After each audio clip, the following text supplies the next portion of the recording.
watching Bloomberg Go. We're talking high yield. The gating of Third Avenue sent chills through the investing community, raising the specter of contagion. So how far-reaching will the consequences be? Mike Buchanan, Deputy CIO at Western Asset Management, joining us now, and BlackRock's Mark Wiedman is still with us. Bucky, talk to us. Stone Lion, Peak 6, Third Avenue. How bad are things in high yield? Well, if you're talking about liquidity is pretty challenged right now.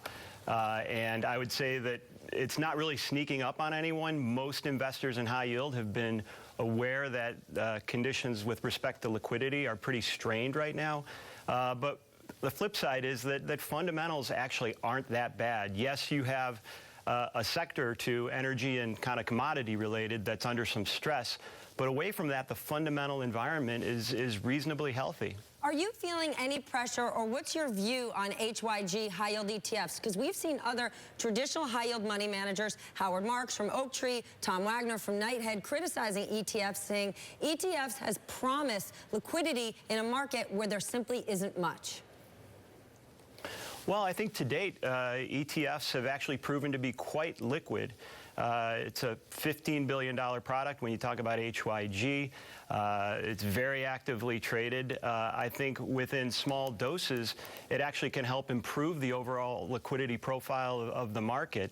You know, the issue is it's the disconnect between the liquidity offered by that investment vehicle and the liquidity of the underlying investments within that investment vehicle. But I think to date, the product has done what it's supposed to. So I agree with Mike, and what I'd say is the fact that the ETF is adding liquidity doesn't solve that the underlying bond markets are less liquid than they were 5, 6, 7 years ago. So as long as you keep that liquidity in perspective and recognize that it depends on there being buyers and sellers who want to be on opposite sides of the trade, the product will continue to work. It's not a guarantee that there will always be a buyer when you want to sell. Mike, where do you feel most comfortable in high yield now? I'm looking, for example, at Western Assets High Income Fund 2, the larger of the high income funds that you manage.